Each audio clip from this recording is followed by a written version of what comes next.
Good morning friends, आप सभी का श्री कृष्णा क्लासेस कादीपुर के यूट्यूब चैनल पर हार्दिक स्वागत है। आज हम आप सबके बीच में 10 जनवरी 2025 के करंट की प्रश्नों की श्रृंखला को डिस्कस करेंगे। सबसे पहले हम कल के प्रश्नों का रिवीजन करेंगे, उसके बाद आज के प्रश्नों की श्रृंखला को शुरू करेंगे। चलिए शुरू करते हैं। हाल ही में किस देश के प्रधानमंत्री जस्टिन ट्रूडो ने इस्तीफा देने का ऐलान किया है? इसका जवाब हो जाएगा कनाडा।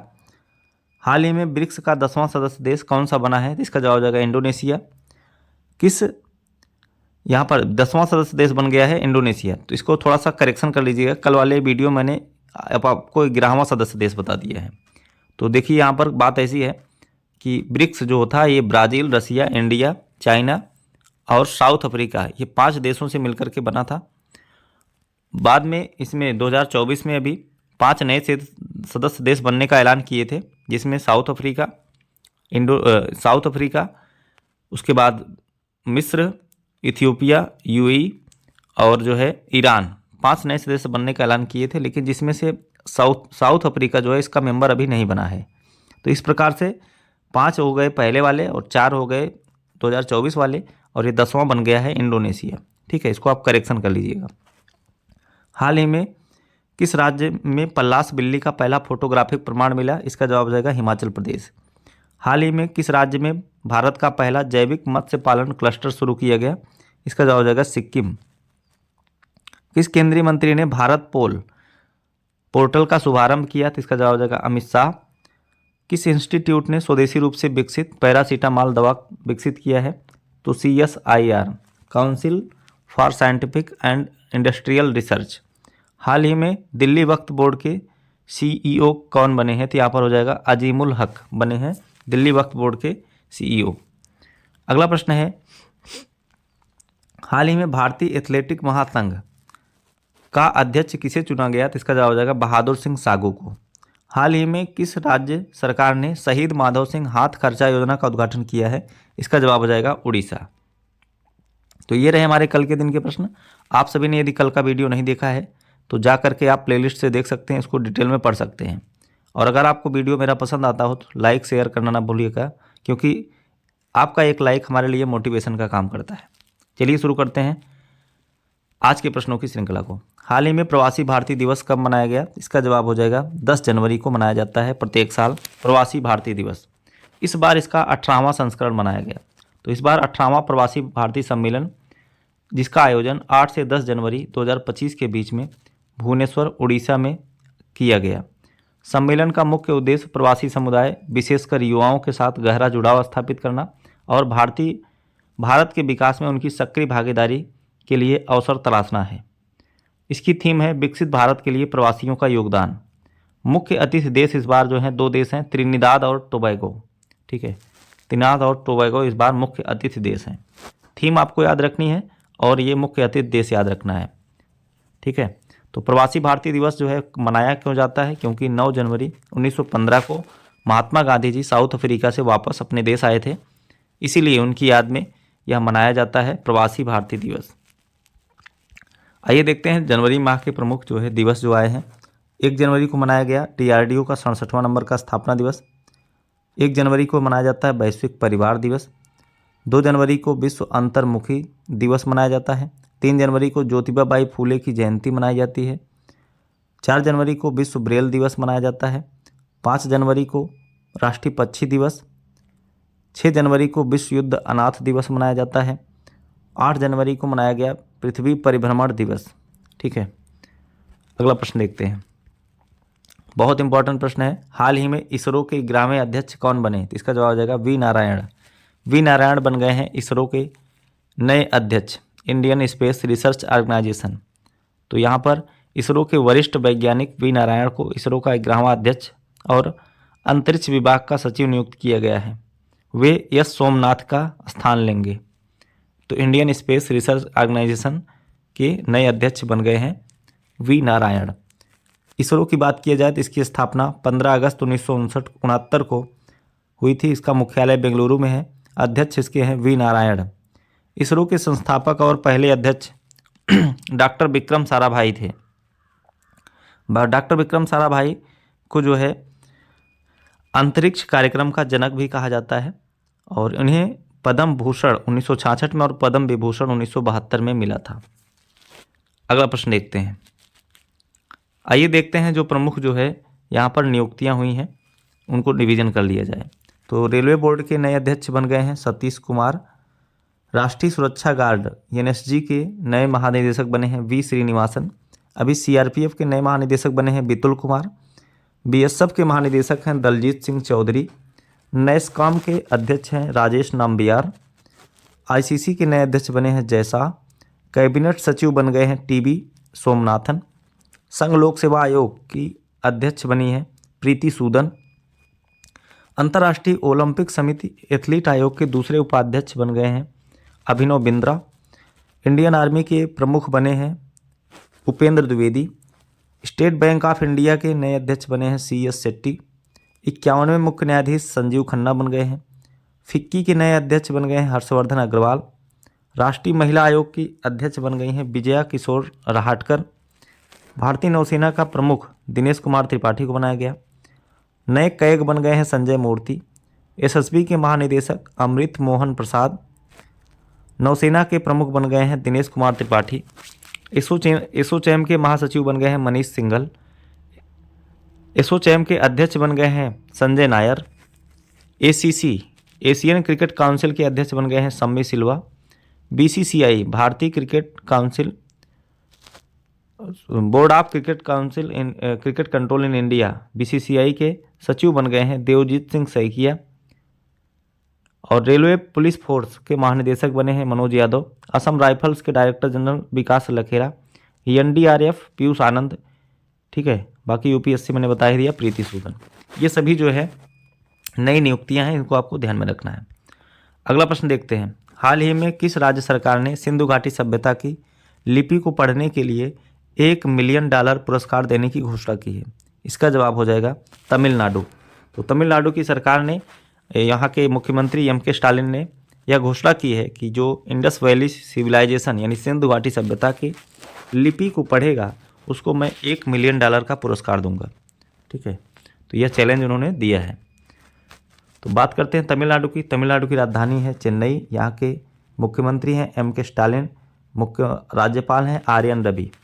यहाँ पर पोंगल त्यौहार मनाया जाता है, थाईपूसम त्यौहार मनाया जाता है, महाशिवरात्रि, हनुमान जयंती, तमिल नववर्ष, वरुथुनी एकादशी, दिवाली, कार्तिकेय दीपम, मामलापुरा नृत्य महोत्सव, हिथाई अम्बन महोत्सव मनाया जाता है। ये सभी तमिलनाडु में। तमिलनाडु के P श्याम निखिल अभी जो है 85वें नंबर के ग्रैंड मास्टर बने हैं। तमिलनाडु में भारत की सबसे बड़ी तितली की प्रजाति मदुरई में खोजी गई। तमिलनाडु ने अभी हीट वेव को अपना राज्य विशिष्ट आपदा घोषित कर दिया है। प्रधानमंत्री नरेंद्र मोदी ने तमिलनाडु के BOC पोर्ट पर तूतीकोरिन इंटरनेशनल कंटेनर टर्मिनल का उद्घाटन किया। भारत का पहला बहुराष्ट्रीय वायु अभ्यास तरंग शक्ति का आयोजन तमिलनाडु में किया गया। उदयनिधि स्टालिन को तमिलनाडु का उप मुख्यमंत्री नियुक्त किया गया है। भारत का पहला डायबिटीज बैंक चेन्नई में खोला जाएगा। पंबन ब्रिज जो है तमिलनाडु में है। समुद्र पर पहला ग्लास ब्रिज बनाया गया तमिलनाडु में। जलीकट्टू त्यौहार भी मनाया गया तमिलनाडु में। कुडनकुलम कलपक्कम परमाणु संयंत्र हैं तमिलनाडु में। सत्यमंगलम टाइगर रिजर्व, मदुरई मधुमलाई राष्ट्रीय उद्यान, अन्नामलाई, मुकुर्थी, गुइंडी, ये सभी नेशनल पार्क हैं तमिलनाडु में। तमिलनाडु का शास्त्रीय नृत्य होता है भरतनाट्यम। ये सभी चीज़ें आपको तमिलनाडु से याद रखनी है। अगला प्रश्न है, मोदवेथ महोत्सव किस जनजाति द्वारा मनाया जाता है? इसका जवाब हो जाएगा टोगा जनजाति। तो अभी यहाँ पर मनाया गया है मोदवेथ महोत्सव, जो कि तमिलनाडु के नीलगिरी पहाड़ियों में टोगा जनजाति द्वारा मनाया जाने वाला एक नववर्ष उत्सव है। यह त्यौहार नीलगिरी में पवित्र मनुपो मंदिर में मनाया जाता है। ठीक है, दिसंबर के अंतिम रविवार या जनवरी के पहले रविवार में यह त्यौहार मनाया जाता है। इस बात को आपको ध्यान में रखना है। तो मोदवेथ महोत्सव मनाया जाएगा टोगा जनजाति द्वारा। अगला प्रश्न देखते हैं। अगला प्रश्न है, हाल ही में बिना मौसम बारिश या बेमौसम बारिश को प्राकृतिक आपदा किसने घोषित किया? तो बेमौसम बारिश को प्राकृतिक आपदा घोषित किया है उड़ीसा सरकार ने।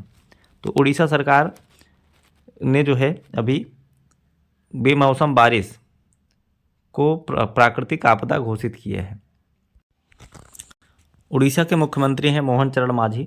उड़ीसा की बात किया जाए तो यहाँ पर अभी जो है भुवनेश्वर में मनाया गया 9 जनवरी को जो मनाया जाता है आपका प्रवासी भारतीय दिवस भुवनेश्वर में ही मनाया गया। ठीक है, तो बिना मौसम बारिश को प्राकृतिक आपदा घोषित कर दिया है उड़ीसा ने।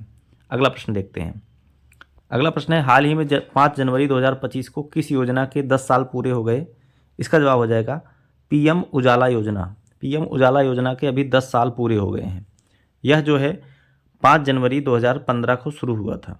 इसके तहत जो है उजाला योजना के तहत 6 जनवरी 2025 तक 36.87 करोड़ एलईडी बल्ब वितरित किए गए। प्रधानमंत्री नरेंद्र मोदी जी ने 5 जनवरी 2015 को उजाला योजना की शुरुआत की थी।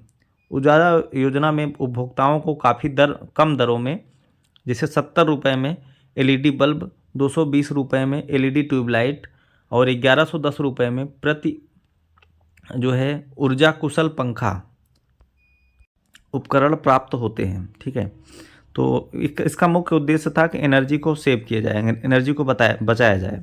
जैसे कि पहले घरों में लोग 100 वाट वाला बल्ब यूज करते थे जिसमें बिजली की खपत ज़्यादा होती थी। तो प्रधानमंत्री मोदी जी ने उजाला योजना के तहत लोगों को जागरूक किया कि आप लोग जो है घरों में एलईडी बल्ब लगाइए। और एलईडी बल्ब जो है महंगा था, तो इसलिए उन्होंने कम दरों में एलईडी बल्ब देना शुरू किया इस योजना के तहत। चलिए देखते हैं अगला प्रश्न। अगला प्रश्न है, कनाडा की अगली प्रधानमंत्री कौन बनेंगी? तो अनीता आनंद। ठीक है, अभी इनकी चर्चा हो रही है कि अनीता आनंद हो सकता है अगली प्रधानमंत्री बन जाएं कनाडा की। ये भारतीय मूल की हैं, इनका संबंध पंजाब से है। ठीक है, पंजाब से इनका संबंध है अनीता आनंद का, और ये हो सकता है अगली प्रधानमंत्री बन जाएं कनाडा की। बाकी कनाडा के बारे में कल के वीडियो मैंने डिस्कस किया था। राजधानी इसकी ओटावा होती है और अभी वहाँ पर जस्टिन ट्रूडो ने इस्तीफा देने का ऐलान किया था। ठीक है, अगला प्रश्न देखते हैं। अगला प्रश्न है, वैश्विक पावर सिटी इंडेक्स में कौन सा शहर टॉप पर रहा? इसका जवाब हो जाएगा लंदन। तो जनवरी 2025 में मोरी मेमोरियल फाउंडेशन द्वारा ग्लोबल पावर सिटी इंडेक्स 2024 जारी किया गया। ग्लोबल सिटी इंडेक्स 2024 में लंदन दुनिया का शीर्ष शहर रहा। लंदन के बाद दूसरे नंबर पर न्यूयॉर्क, तीसरे नंबर पर पेरिस और चौथे नंबर पर टोक्यो रहा। ठीक है, इसको भी आपको ध्यान में रखना है। अब इंडेक्स की बात आई है, जो है दुनिया का सबसे महंगा शहर बन गया है अभी हांगकांग। दुनिया का सबसे रहने योग्य शहर बन गया है वियना। दुनिया का सबसे ज़्यादा ट्रैफिक वाला शहर लंदन बना है। सबसे शांत देश बन गया है आइसलैंड। सबसे खुशहाल फिनलैंड है। ट्रैफिक लाइट सिटी बन गई है थिम्पू। प्राइम लोकेशन के मामले में दुनिया का सबसे महंगा शहर बन गया है मनीला, जो कि फिलीपींस की राजधानी है। अब बात करते हैं सूचकांक की, तो वैश्विक नवाचार सूचकांक में भारत 39 पर रहा। स्विट्जरलैंड शीर्ष पर रहा। वर्ल्ड टैलेंट इंडेक्स में भारत 58 पर, स्विट्जरलैंड शीर्ष पर। एशिया पावर इंडेक्स में भारत तीसरे नंबर पर, यूएसए टॉप पर रहा। शहरी शासन सूचकांक में केरल शीर्ष पर रहा। ग्लोबल हंगर इंडेक्स में भारत 105 नंबर पर और कुल 127 देशों की सूची में 105 नंबर पर। लैंगिक असमानता सूचकांक में भारत 129 नंबर पर। वैश्विक शांति सूचकांक में भारत 116 और आइसलैंड शीर्ष पर रहा। सतत विकास सूचकांक में भारत 109, फिनलैंड शीर्ष पर। आर्थिक स्वतंत्रता सूचकांक में भारत 84 नंबर पर रहा। रूल ऑफ लॉ इंडेक्स में भारत 79। हैप्पीनेस इंडेक्स 2024 में भारत 126, फिनलैंड शीर्ष पर। वैश्विक प्रकृति संरक्षण सूचकांक में भारत 176 नंबर पर। भ्रष्टाचार विरोधी सूचकांक में भारत 93 नंबर पर। सोमालिया इसमें शीर्ष पर रहा था। आइए देखते हैं अगला प्रश्न। वैश्विक स्तर पर साइबर हमले का दूसरा सबसे अधिक शिकार कौन सा देश बना है? इसका जवाब हो जाएगा भारत। तो 2024 में भारत वैश्विक स्तर पर साइबर हमले का दूसरा सबसे अधिक शिकार देश बन गया है। संयुक्त राज्य अमेरिका सबसे पहले स्थान पर रहा, जहां पर 140 साइबर हमले हुए। भारत में लगभग 90 से 95 साइबर हमले हुए, जबकि तीसरे स्थान पर इजराइल रहा, जहां पर वहाँ 57 साइबर हमले हुए हैं। ठीक है, ये सभी चीज़ आपको ध्यान में रखनी है। तो यहाँ पर भारत दूसरे नंबर पर रहा। अगला प्रश्न है, हाल ही में विश्व तेलुगु सम्मेलन की शुरुआत कहाँ हुई? इसका जवाब हो जाएगा आंध्र प्रदेश। तो विश्व तेलुगु सम्मेलन 8 जनवरी से आंध्र प्रदेश के राजा महेंद्रवरम में गोदावरी ग्लोबल यूनिवर्सिटी में शुरू किया गया। तेलुगु भाषा, साहित्य और सांस्कृतिक विरासत को प्रदर्शित करने के लिए आयोजित इस सम्मेलन में कविता सत्र, प्रतिस्पर्धाएं और सांस्कृतिक कार्यक्रम होंगे। ठीक है, वहाँ पर सांस्कृतिक कार्यक्रम, कविता प्रतियोगिता और प्रतिस्पर्धाएं यहाँ पर आयोजित की गई हैं। कहाँ पर? इसका आयोजन राजा महेंद्रवरम गोदावरी ग्लोबल यूनिवर्सिटी में किया गया है। बात करते हैं आंध्र प्रदेश की राजधानी है अमरावती। मुख्यमंत्री हैं चंद्रबाबू नायडू, जो कि भारत में सबसे अमीर मुख्यमंत्री हैं, और राज्यपाल हैं सैयद अब्दुल नज़ीर। करंट अफेयर की बात की जाए तो आंध्र प्रदेश सरकार मंत्रिपरिषद की बैठकों के लिए ई कैबिनेट प्रणाली शुरू किया है। आंध्र प्रदेश सरकार ने जो है की पहल जो है आंध्र समुदाय प्रबंध प्राकृतिक खेती को मानवता के लिए 2024 गुलबेकियन पुरस्कार आंध्र प्रदेश सरकार ने जीता है। 19 जनवरी 2024 को YS जगन मोहन रेड्डी ने विजयवाड़ा में 125 फीट भीमराव अंबेडकर की प्रतिमा का अनावरण किया। 2 दिवसीय राष्ट्रीय स्तर की अमरावती ड्रोन शिखर सम्मेलन 2024 का आयोजन आंध्र प्रदेश की राजधानी अमरावती में हुआ। यहाँ पर दीपम 2.0 जो कि एक निःशुल्क सिलेंडर योजना है, शुरू किया गया है आंध्र प्रदेश द्वारा।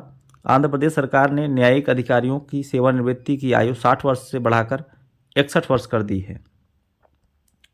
अगला प्रश्न है, हाल ही में मध्य प्रदेश सरकार द्वारा पार्थ योजना की शुरुआत कहाँ की गई? इसका जवाब आ जाएगा भोपाल। तो भोपाल में पार्थ योजना का शुभारंभ किया गया है मुख्यमंत्री डॉक्टर मोहन यादव के द्वारा। भोपाल में खेल और युवा कल्याण विभाग की पार्थ योजना की शुरुआत की। इस योजना के अंतर्गत प्रदेश के युवाओं को भारतीय सेना में पुलिस और अर्धसैनिक बल में रोजगार अवसर उपलब्ध कराने के लिए भर्ती पूर्व प्रशिक्षण दिया जाएगा। तो जैसे अगर कोई युवा जाना चाहता है सेना में या पुलिस में या अर्धसैनिक बल में जाना चाहता है, तो उसको भर्ती में जाने से पहले वहाँ पर ट्रेनिंग दी जाएगी। इसका शुरुआत किया गया है भोपाल में। बस आज के दिन के करंट के प्रश्नों की श्रृंखला यहीं पर समाप्त होती है। आपको वीडियो कैसा लगा कमेंट बॉक्स में ज़रूर बताएंगे। अगर आपको वीडियो पसंद आता है तो लाइक करना ना भूलिएगा, ज़्यादा से ज़्यादा लोग पास शेयर करिए, और चैनल पर नए हैं तो चैनल को सब्सक्राइब करें। मिलते हैं नेक्स्ट वीडियो में। Thanks for watching.